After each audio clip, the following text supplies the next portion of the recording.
Hello everybody, welcome to a new episode of House of Tallysha with me, Isabel Tallysha-Soares. Today I bring a reading suggestion of an all-American classic, or better, an all-universal classic, Huckleberry Finn by Mark Twain. So The Adventures of Huckleberry Finn. I was acquainted with Mark Twain at a very early age. I was a fan of Tom Sawyer's Adventures, which I also saw on TV as a series. And then I got to read Huckleberry Finn when I was in junior high. With me, the 1988 edition and the one that I read originally. The Adventures of Huckleberry Finn is this universal classic, as I was saying. It has never been out of print since it was first published in 1884. But about Mark Twain. So Mark Twain is a huge literary figure, this amazing writer. And Mark Twain is the pseudonym of Samuel Clemens. And it took the name Mark Twain from the time when he was a steamboat pilot on the Mississippi River.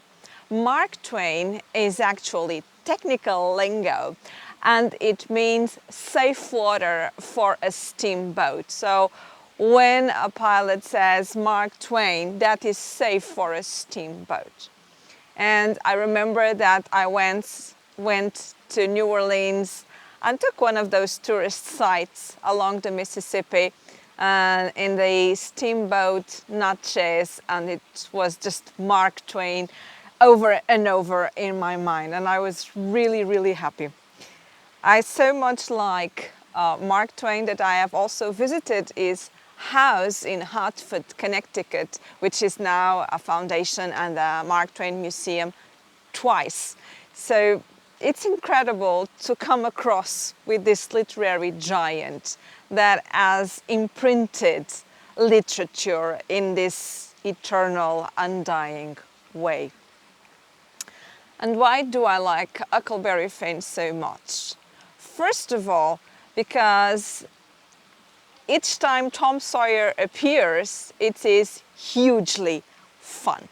Huckleberry Finn actually comes after the publication of Tom Sawyer's books. So two Tom Sawyer's adventures in book form preceded Huckleberry Finn. And Huckleberry Finn is the narrator in all of the stories, whether it is Tom Sawyer or Huckleberry Finn. This book is much more serious than Tom Sawyer. And this is immensely important as a piece of literature, more than just a piece of enjoyment and reading for enjoyment. It is one of the first novels that was written using vernacular English. That is, Mark Twain took the length or went to this, extraordinary work of fixating in writing the way that people talked. The story is set in the Mississippi and in several states, and Mark Twain actually wrote an explanatory note saying why and informing the readers that he was going to use vernacular English. And he says, in this book, a number of dialects are used, to wit, the Missouri Negro dialect, the extremist form of the backwoods southwestern dialect, the ordinary Pike County dialect, and 4 modified varieties of this last. The shadings have not been done in a haphazard fashion or by guesswork, but painstakingly and with the trustworthy guidance and support of person familiarity with these several forms of speech. I make this explanation for the reason that without it, many readers would suppose that all these characters were trying to talk alike and not succeeding. The author. So he tried to write in the same way that people were speaking.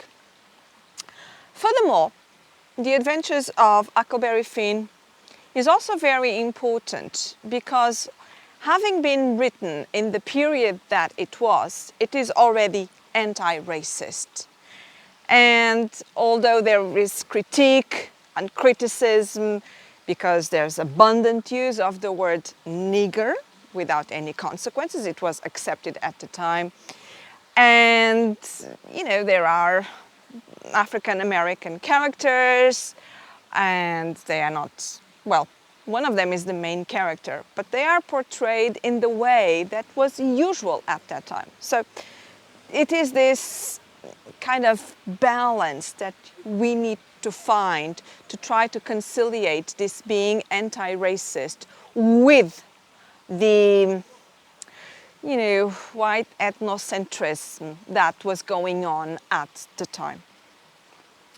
And the moral of it is that, and I'm going to quote what actually Mark Twain was saying about Huckleberry Finn.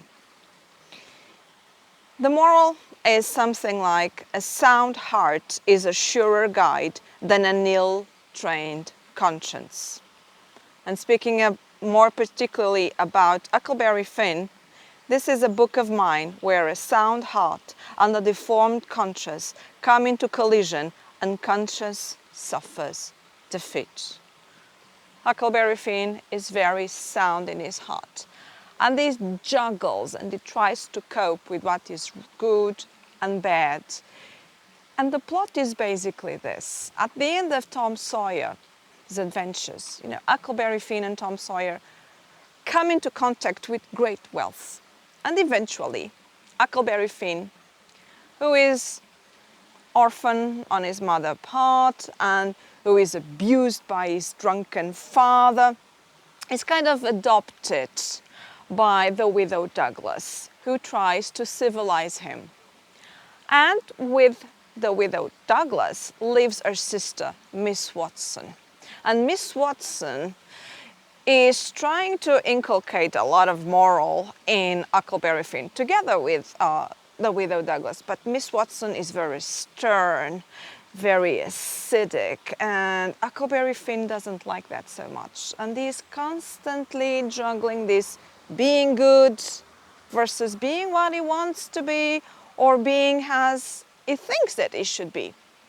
And then there's this main African American character, Jim, a slave who belongs to Miss Watson and who then runs away.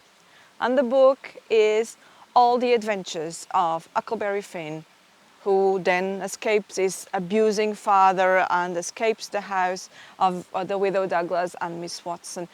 And they go on adventures in the Mississippi River. And each time there is Tom Sawyer, it will be hugely fun. But without Tom Sawyer, there are more somber meanings.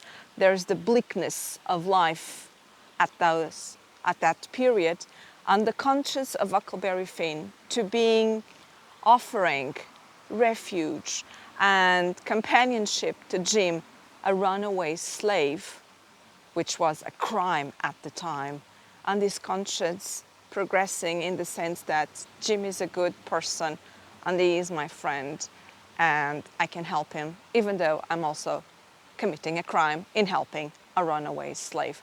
So there is this very dichotomical approach. And I would like to read to you the introduction to the book, because it sets the tone of the entire book. First of all, there is this notice, not part of the plot. And the notice says, persons attempting to find a motive in this narrative will be prosecuted. Persons attempting to find a moral in it will be banished. Persons attempting to find a plot in it will be shot by order of the author. Per G.G. Chief of Ordnance, of course. You can think about this as you wish. Is this a truthful thing? Is this just the author playing with you? What is this? So, very first paragraphs, very first sentences of Huckleberry Finn. So, chapter 1. you don't know about me. Without you have read a book by the name of The Adventures of Tom Sawyer. But that ain't no matter. The book was made by Mr. Mark Twain, and he told the truth, mainly. There was things which he stretched, but mainly he told the truth. That is nothing. I never seen anybody but lied, one time or another. Without it was Aunt Polly, or the widow, or maybe Mary. Aunt Polly, Tom's Aunt Polly, she is, and Mary, and the widow Douglas, is all told about in that book, which is mostly a true book, with some stretches, as I said before. Now, the way the book winds up is this. Tom and me found the money that the robbers hid in the cave, and it made us rich. We got $6,000 apiece, all gold. It was an awful sight of money when it was piled up. Well, Judge Thatcher, he took it and put it out at interest, and it fetched us $1 a day apiece, all the year round. More than a body could tell what to do with. The widow Douglas, she took me for her son, and allowed she would civilize me. But it was rough living in the house all the time, considering how dismal, regular and decent the widow was in all her ways. And so when I couldn't stand it no longer, I lit out. I got into my old rags and my sugar hogshead again, and was free and satisfied. But Tom Sawyer, he hunted me up and said he was going to start a band of robbers, and I might join if I would go back to the widow and be respectable. So I went back, and then the adventures will begin. I hope you have curiosity, or you have become in the mood of having some more curiosity about Huckleberry Finn. A great read, a great classic, and a very satisfying read of a historical nature. Well, for me, Isabel Tallysha-Soares on House of Tallysha, this is it for today.